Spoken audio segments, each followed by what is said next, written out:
Welcome everybody to Extreme Off-Road Silly Bills, and today we're dealing with the 2013 Wuling Sunshine S. Now this has 1,356 horsepower, 1,021 pounds-feet of torque from a 7.5 litre twin turbocharged V8 engine. The car itself now weighs 2,836 pounds, has off-road suspension, all-wheel drive and off-road tyres, and it can now do 0 to 60 in 3.560 seconds. 0 to 105.767 seconds, and going to a top speed of 201 miles an hour. Now obviously this was not meant for going off-road, unlike the FJ40 in the previous episode, but hopefully unlike the FJ40 this won't be rolling over a lot, because that FJ40 surprisingly did. But yeah, the stats on this are pretty good. Off-road capability, braking, launch, acceleration and speed are all solid. The handling could be a lot better, and I would have liked it to have been a lot better, but it's hardly the worst that we've had on this series. We've had others that have been below the 4.0 mark, so yeah, at least it is above that. But yeah, the handling is of concern because it does have a hell of a lot more power than it had originally. It's able to do 0 to 100 quicker than it was ever meant to do, able to do 0 to 60, and yeah, all of that torque could play havoc, but still, I hope that it's actually good. But then again, I have no real expectations for this, unlike the FJ40, because that is an off-road vehicle. It is meant for dealing with the rough stuff, and yet it was a disappointment. So who knows, maybe this will be a big surprise, but yeah, can't really tell, to be honest, because like I said, it's not meant for going off-road. Lots more power than it had originally. It is lightweight. It is more modern than the Toyota. So hopefully it'll be good. It should hopefully be nimble as well, because even though the tyres have been widened front and rear, they're not particularly wide regardless of being widened more. They're very skinny still, so it shouldn't be hard to turn them. Hopefully they'll also offer plenty of grip with the off-road tyres on them.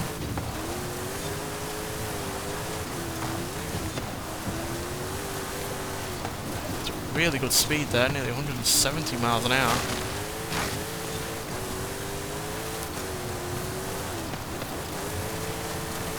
So we've got pretty much about two and a half horsepower per pound. A hell of a lot of go.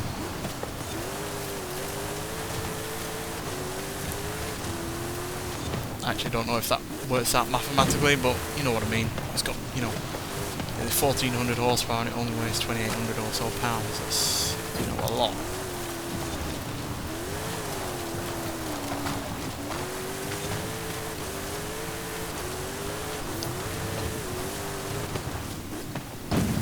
Also kept the gears quite short. I could have extended them to make the top speed even greater, but that would have made it a bit too uncontrollable, because at least when we go through the gears we were getting a little bit more in the way of control, whereas if they were longer we would have been struggling, I imagine. And at the end of the day, we're not really going to be getting up to 200 miles an hour.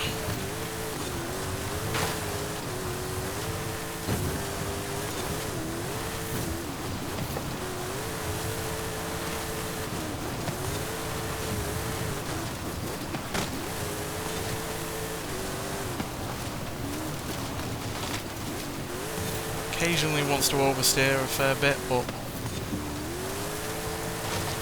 it's easy enough to keep control. It's not like it's snapping oversteer in unpredictable moments. Apart from there, in fact, I'm surprised we actually got that checkpoint.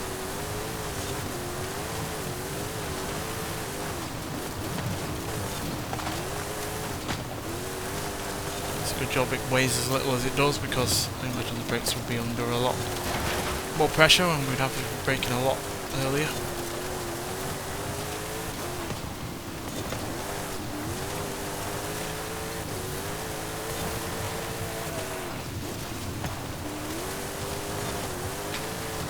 This is where it comes into its own in these tight sections. It's so small.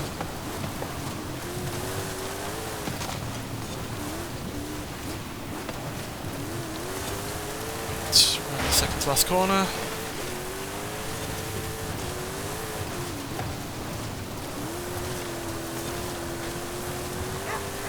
Well, we're not the fastest by any means, but we're certainly a lot quicker than the FJ40 in the previous episode by more than 13 seconds with a time of 3 minutes 31.470, which puts us ahead of the Duberti F150 pre-runner, the Nissan Pickup Rally Raid, and the Porsche Taycan Turbo S and the Subaru STI S209. So several cars that were reasonably quick, and a few of those are actually off-road vehicles. We're only slightly behind the Sierra Cars RX3 and the Toyota Land Cruiser AT37, but obviously we are way behind the likes of the Toyota Hilux AT38 and the DeLorean DMC12.